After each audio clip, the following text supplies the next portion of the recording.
정교하고도 세밀한 기계 가공, 그 중에서도 가장 화려하고 멋진 기술인 선반 가공, 그 기술을 속속 파헤쳐보는 시간. 안녕하세요. 아나운서 이지입니다. 자, 오늘은 NCS 선반 가공의 두 번째 시간이죠. 작업 계획 수립 모듈의 인원 배분 및 공구 선정, 절삭 조건 결정하기에 대해서 알아보는 시간 마련했습니다. 오늘 선반 가공에 대해서 명쾌하게 알려주실 선반 가공의 마에스트로 안상수 강사님 모셨습니다. 안녕하세요, 강사님. 네, 안녕하세요. 안상수입니다.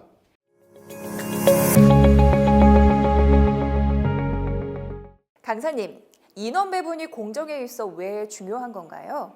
인원 배분 시에는 해당 작업에 필요한 설비와 작업을 할 수 있는 인원을 파악하여 총 투입 인원과 설비 배정을 결정하는데요. 이는 생산량과 효율성에 매우 중요한 요소이기 때문입니다. 아, 그렇군요. 자, 그럼 공구 선정과 절삭 조건을 결정하는 것은 작업과 어떤 상관이 있을까요? 가공 형상에 알맞은 절삭 공구를 선정하여 그 공구로 효율적인 절삭 방법을 선택하면 생산 시간을 단축할 수 있을 뿐 아니라 공구의 수명을 연장시킬 수 있습니다. 오늘도 이와 관련한 많은 내용을 준비하신 것 같은데요. 정말 기대가 됩니다. 자, 그렇다면 오늘의 NCS를 먼저 확인하고 강의를 함께 보실까요?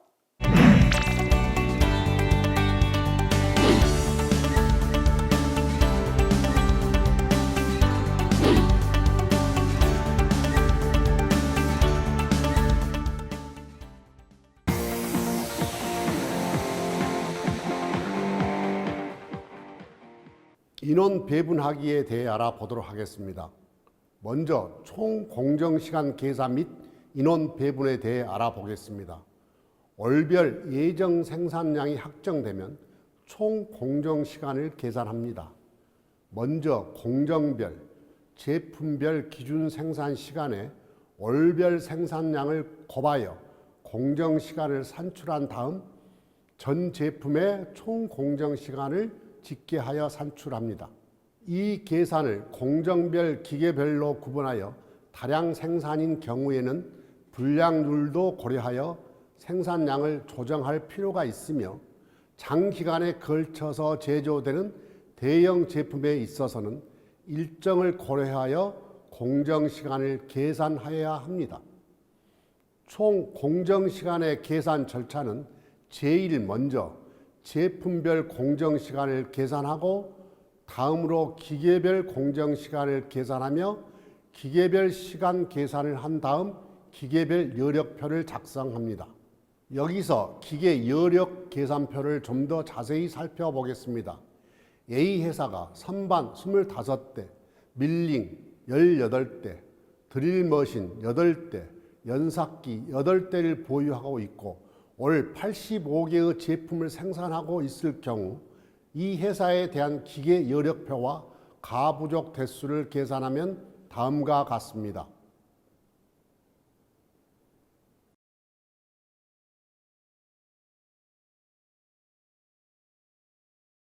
인원 배분 계획은 총 가공 시간이 계산되면 1년 이내의 단기 예측에 따라 월별 또는 계절별 제품의 종류별로 그 변동 상태에 따라 생산 능력의 소요 판단을 하고 유효 적절한 대책을 미리 마련하는 것으로 생산 능력의 단기 조정 방법에는 고용 수준의 변동, 고용 수준의 가동률 변동, 종업원의 숙련도, 하청 계약, 재고 수준의 변화, 미납품분의 주문이나 납기 연기, 생산성 향상 등이 있습니다.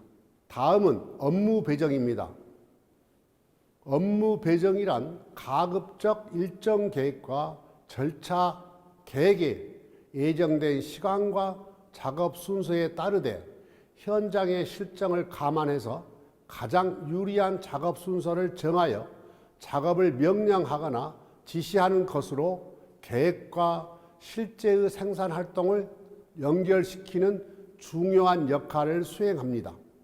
작업 배정의 기능을 업무 순으로 열거하면 첫째, 작업에 필요한 자재가 작업 개시 전에 작업 현장에 조달되도록 합니다. 둘째, 작업에 필요한 치공구가 작업 개시 전까지 현장 작업자에게 인도되도록 합니다. 셋째, 작업 대상물이 다음 공정으로 운반되도록 합니다. 넷째, 작업 현장에 작업 개시를 지시합니다. 이는 작업 배정 기능 가운데 가장 중요한 기능이기도 합니다. 다섯째, 각 작업 중에 생기는 불량품과 불량 원인을 밝히기 위해서 필요한 경우에는 검사를 지시합니다. 여섯째, 작업의 개시와 종료 시간을 기록하고 작업 시간을 계산합니다. 일곱째, 기계 및 작업자의 유휴 시간과 지연에 대해서 기록 보고합니다. 이와 같은 작업 배정 업무는 대별해서 작업 준비와 작업 할당 업무로 구분할 수 있는데, 작업 준비 업무로는 작업에 필요한 자재가 작업 개시 전에 작업 현장에 조달되도록 하는 것과 작업에 필요한 시공구가 작업 개시 전까지 현장 작업자에게 인도되도록 하는 것, 그리고 작업 대상물이 다음 공정으로 운반되도록 하는 것이 해당되는데, 이는 필요 이상의 정체 방지와 가동률의 향상이 주요 목적입니다.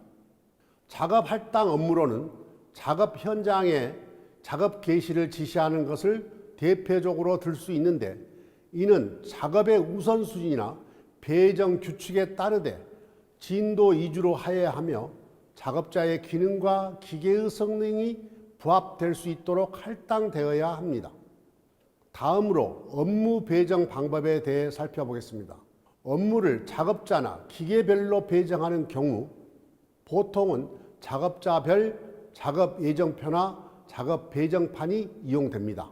작업자별 작업 예정표는 작업자별이나 기계별로 작업 예정을 막대선으로 간트 차트상에 기입하는 방식으로 작업 실적도 아울러 기입됩니다. 작업 배정판은 비교적 작은 규모의 공장에서 많이 이용되는 방식입니다. 소규모 공장의 집중 관리를 위한 작업 배정판에는 3단계 작업 배정판, 훅보드, 자석 관리판 등 여러 가지가 있습니다. 3단계 작업 배정판은 작업자별로 나누고 현재 작업 중에 있는 전표를 상단에, 그 다음 예정된 작업 전표는 중단에, 준비 중 작업 전표는 하단 포켓에 분류 투입하는 데서 비롯된 말입니다. 현재 작업이 끝나면 중단에 있는 다음 예정 작업 전표를 상단 작업 중 포켓으로 돌려가면서 작업 배정을 하게 됩니다. 총 공정 시간 계산 및 인원 배분하기의 수행 내용에 대해 알아보겠습니다. 먼저 인원과 설비 작업 순서를 결정합니다. 개별 생산 공장에서 작업장의 효율을 높이고 납기를 지키기 위해서는 주어진 기계에서 어떤 순서로 일감을 처리해야 하는가를 결정하는 것이 중요한데, 이는 대부분의 준문 생산이나 일부 배치 생산에서는 생산이 다양하여 기계나 작업의 순서가 일감에 따라 다르기 때문입니다. 작업 순서의 결정 규칙을 정합니다. 작업 순서의 결정이나 현장, 즉 기계나 작업장의 일감을 할당하는 규칙으로 보편적인 것이 우선순위 규칙입니다. 우선순위 규칙의 종류로는 일감의 도착 순서에 따라 처리하는 것으로 공정성에 입각한 선착 우선 규칙이 있고, 작업 시간이 짧은 것부터 처리하는 최소 작업 시간 우선 규칙과 납기가 이른 것부터 처리하는 최소 납기 우선 규칙이 있으며, 여유 시간이 없는 것부터 처리하는 최소 여유 시간 우선 규칙이 있습니다. 작업 우선순위를 정하면 평가 기준을 세웁니다. 우선순위 규칙이나 일정 계획의 효과를 측정할 때는 흔히 납기 이행, 작업 진행 시간의 최소화, 제공 작업 내지 공정품의 최소화, 기계 및 작업 유효 시간의 최소화 등을 평가 기준으로 선정합니다. 작업 우선순위를 세운 뒤에는 작업 순서를 결정합니다. 개별 생산 공장의 일정 계획 문제 내지 작업 순서의 결정 문제는 복합 대기 행렬 문제로 볼 수 있습니다. N개의 일감을 단일 기계로 가공하는 경우에는 일감은 모아서 처리하며 일감의 흐름은 흐름 공정형에 따르며 N개의 일감을 2대의 기계로 가공하는 경우에는 존슨 룰에 적용합니다. 존슨 룰의 순서는 첫 번째로 각 작업의 기계별 작업 시간치를 표에 기입하고 두 번째로 표에서 최소 작업 시간치를 갖는 일감을 찾습니다. 단 수치가 같을 때에는 임의로 선택합니다. 세 번째로 최소 시간치가 기계 1의 작업 시간치일 때는 첫 번째에 두고 기계 2의 것일 때는 마지막에 둡니다. 네 번째는 세 번째 가정에서 선택된 일감의 작업 시간치를 표에서 지웁니다. 다섯 번째는 순서의 모든 이치가 결정될 때까지 두 번째, 세 번째, 네 번째 단계를 반복합니다. 다음으로 표준 운영 절차서 작성에 대해 살펴보겠습니다. 생산 부서장은 작업 전표를 작성하고 작업 개시 전에 작업 현장에 필요한 소요 자재를 출구될 수 있도록 청구 전표를 창고장 앞으로 발행하고 이와 동시에 시공구가 부출될 수 있도록 공구 전표를 발행하며 다음 공정으로 옮겨지도록 부분품 가공 공정 절차표 등을 발행해야 합니다. 표준 운영 절차서를 작성하기 위한 예제를 설명드리겠습니다. 기계 작업실의 형광등 기구 공정표를 작성한다고 가정할 때의 순서는 다음과 같습니다. 첫째, 원재료를 준비합니다. 둘째, 제품의 도면 치수에 맞게 철판을 절단하고 프레스에 작업하고자 하는 금형을 설치한 후 절단된 철판을 프레싱합니다. 셋째, 절단 및 프레싱이 끝난 기구에 대하여 절단 상태, 치수 등을 측정합니다. 넷째, 표면 처리 및 건조가 끝난 기구를 도장 설비대에 밀어 넣어 도장 작업을 실시합니다. 다섯째, 온 작업이 끝난 기구를 건조시킵니다. 여섯째, 도장 작업이 끝난 기구에 대하여 도장 검사를 실시합니다.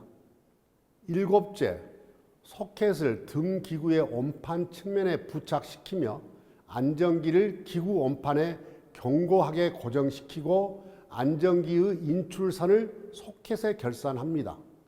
여덟째, 마구리를 양 측면에 견고하게 조립합니다. 아홉째, 배선과 조립이 끝난 제품에 대하여 중간 검사를 실시합니다. 열 번째, 제품 검사를 실시합니다.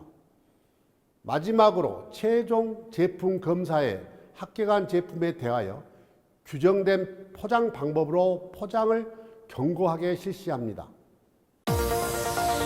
이번 실습의 내용을 정리해 보겠습니다.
공구 선정 및 절삭 조건에 대해 알아보겠습니다.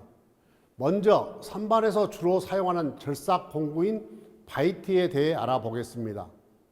바이트는 자루와 날로 이루어져 있는데 최근에는 바이트의 자루에 안성 가공된 절삭날을 기계적으로 고정한 크램프 바이트가 많이 사용되고 있습니다. 바이트의 형상은 다음과 같이 나타낼 수 있습니다. 경사면은 절삭된 칩이 지나가는 인면이고 여유면은 절삭 중에 공작물에 가공된 면과 접촉되는 면이 있는데 이 두 면이 각각 2단으로 되어 있을 때에는 절삭날에 가까운 면을 1차, 먼 쪽을 2차라고 합니다. 노즈는 주절삭날과 부절삭날이 직선 모양일 때 만나는 부분을 말하며 보통 적당한 반경으로 둥글게 하여 절삭 시 노즈 부분이 약해져서 바이트의 결손이 일어나는 것을 방지하는데 이것을 노즈 반경이라고 합니다. 바이트의 각도는 보시는 바와 같이 구분되는데 주요 각도로는 경사각, 여유각, 옆면 절삭 날각이 있습니다. 경사각은 알파 다시를 이루며 절삭 칩의 흐름과 마찰력을 좌우합니다. 경사각이 크게 되면 칩의 흐름이 원활해지고 절삭력이 감소하게 되나 너무 크면 절삭날이 약해져 바이트의 수명이 감소하게 됩니다. 여유각은 베타 다시를 이루며 여유각이 증가하면 날이 예리해지므로 절삭 저항은 적게 되고 공작물과 접촉 길이가 작아져 바이트의 마모가 감소되나 상대적으로 바이트의 수명은 감소합니다. 옆면 절삭날각은 감마이며 바이트의 주 절삭날과 중심축과 이루는 것을 말합니다. 다음으로 바이트의 종류에 대해 살펴보겠습니다. 바이트는 구조와 용도에 따라 분류할 수 있는데 구조에 따른 바이트의 종류로는 단체 바이트, 팁 바이트, 클램프 바이트가 있습니다. 단체 바이트는 고속도강 바이트와 같이 절삭날부와 자루부가 같은 재질로 이루어져 있고 팁 바이트는 초경합금의 팁을 경납됨한 것이며 클램프 바이트는 자루부에 인서트 팁을 나사나 그의 고정장치로 고정한 것으로 단시간에 교체할 수 있으며 재연삭할 필요가 없습니다. 또한 바이트는 용도에 따라 외경 바이트, 구석 바이트, 홈 바이트, 오노 바이트, 순나사 바이트, 보링 바이트, 내경 홈 바이트, 암나사 바이트, 총형 바이트로 분류할 수 있습니다. 그럼 이와 관련한 절삭 공구 선정 방법의 수행에 대해 살펴보겠습니다. 먼저 절삭 공구를 선정합니다. 절삭 공구를 선정 시에는 절삭날의 재질과 구조에 따라 선정하는데 절삭날을 형성하고 있는 물질의 재질에 의해 분류하는 방법으로는 고속도강 바이트, 초경 바이트, 다이아몬드 바이트 등의 여러 종류의 재질이 있지만 현재 초경 바이트가 가장 많이 사용되고 있습니다. 또한 구조에 따라서는 일체형 바이트, 납땜형 바이트, 스로웨이형 바이트로 분류되는데 이 중에서 스로웨이 바이트가 현재 가장 많이 사용되고 있습니다. 용도에 따라서는 가공 부위가 바깥지름 또는 안지름에 따라 바깥지름 바이트, 안지름 바이트로 구분하고 가공 부위의 요구 종밀도에 따라 적용되는 것을 구분하면 막각형 바이트, 다듬질용 바이트로 구분할 수 있습니다. 바이트의 선정이 끝나면 바이트의 경사각과 여유각을 설정합니다. 인면 경사각은 직접 절삭력에 영향을 주며 이 각이 크면 절삭성이 좋고 공작물의 표면도 깨끗하게 다듬어지지만 날끝은 약해집니다. 여유각은 공구의 날끝과 공작물의 마찰을 방지하기 위한 것으로 너무 크면 날이 약하게 됩니다. 따라서 각 부물의 경사각과 여유각은 공작물의 재질과 절삭 조건에 따라 적절히 선택해야 합니다. 이 수행과 관련하여 팁을 드리자면 저탄소광 등과 같이 유동형 칩이 연속적으로 생산되는 공작물을 절삭 가공할 때에는 경사면의 마모가 심하므로 내마모성이 큰 재료를 선택하고 열처리된 고경도우 재료를 절삭하기 위해서는 절삭 조건에 알맞는 피복 척용합금과 같이 고온 경도, 인성, 내마모성이 큰 공구 재료를 선택합니다. 다음으로 절삭 조건 선정에 대해 알아보겠습니다. 먼저 절삭의 계획에 대해 살펴보겠습니다. 절삭 작용은 경도가 높은 소재인 절삭 공구의 힘과 절삭 날에 의해 공작물의 일부분이 변형되고 미끄러지면서 분리되는 작용을 말하는데 이때 공작물에서 분리되는 부분을 칩이라고 합니다. 절삭 가공은 비절삭 가공인 주조나 소송 가공에 비하여 가공 시간 및 비용이 많이 소요되나 매우 정도 높은 치수, 매끈한 표면, 기하학적 형상 가공이 가능하여 자동차 부품이나 각종 기계 부품의 가공에 유용하게 사용됩니다. 절삭 공구는 선반 가공에서 사용하는 바이트와 같은 단인 공구와 드릴, 밀링 커터와 같은 다인 공구, 그리고 연삭 숫돌이나 랩제와 같은 연삭 입자 형태가 있습니다. 공작 기계의 기본 운동, 즉 절삭 작업의 기본 운동에는 절삭 운동, 이송 운동, 이치 조동 운동이 있습니다. 절삭 운동은 절삭 공구가 절삭을 수행하기 위한 공작물과의 상대 운동이고, 이송 운동은 절삭 운동이 계속 이루어지도록 공작물이나 절삭 공구를 이동시키는 운동이며, 이치 조정 운동은 공작물과 절삭 공구 사이의 기준선이나 중심축의 일치를 위한 상대 이치의 조정 등을 하는 운동입니다. 다음으로 절삭 조건에 대해 알아보겠습니다.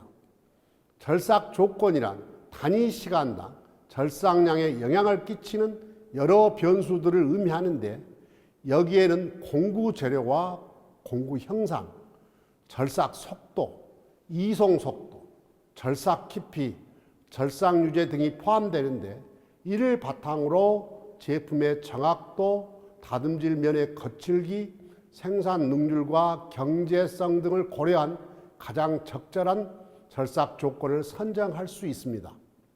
절삭 속도는 공작물이 단위 시간에 공구의 날끝을 통과하는 길이를 말하는데, 계산식은 V는 1000분의 파이 dn 미터 퍼 미니입니다.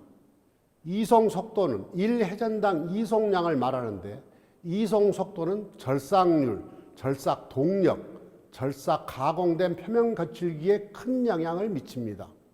절삭 깊이는 절삭 시 절삭 공구가 공작물을 파고 들어간 길이를 말하며, 절삭 깊이가 커지면 절삭률은 증가하지만 공구 수명은 줄게 됩니다.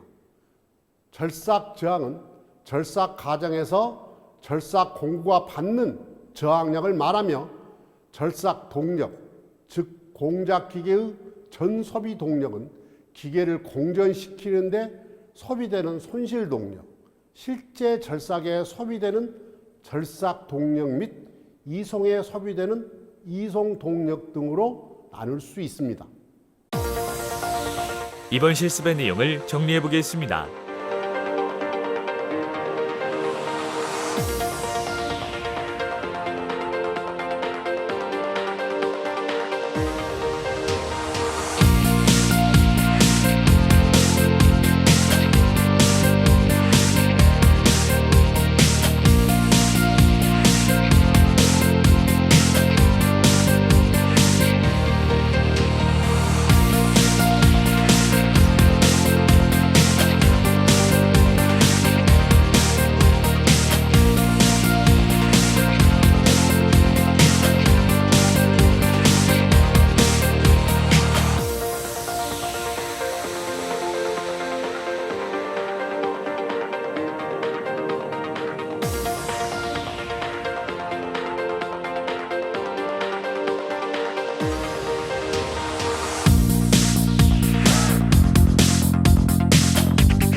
민석군, 오늘 학습하신 내용을 퀴즈로 풀어볼 텐데요. 준비되셨나요? 네, 준비 완료했습니다. 첫 번째 문제입니다. 생산 능력의 단기 조정으로 볼 수 없는 것은 1번 고용 수준의 변동, 2번 생산성 하락, 3번 종업원의 숙련도. 2번이요. 맞았습니다. 정답은 2번입니다. 생산 능력의 단기 조정 방법에는 고용 수준의 변동, 고용 수준의 가동률 변동, 종업원의 숙련도, 재고 수준의 변화, 생산성 향상 등이 있습니다. 다음 문제입니다. 바이트에 대한 설명으로 옳은 것은 1번 여유각은 절삭칩의 흐름과 마찰력을 좌우한다. 2번 절삭날이 커지면 날이 예리해져 바이트의 수명이 감소된다. 3번 용도에 따라 홈바이트, 외경바이트, 보링바이트 등으로 구분할 수 있다. 2번이요. 틀렸습니다. 정답은 3번입니다. 바이트는 용도에 따라 외경바이트, 구석바이트, 홈바이트, 원호바이트, 나사바이트, 내경 홈바이트, 총형바이트 등으로 구분할 수 있습니다.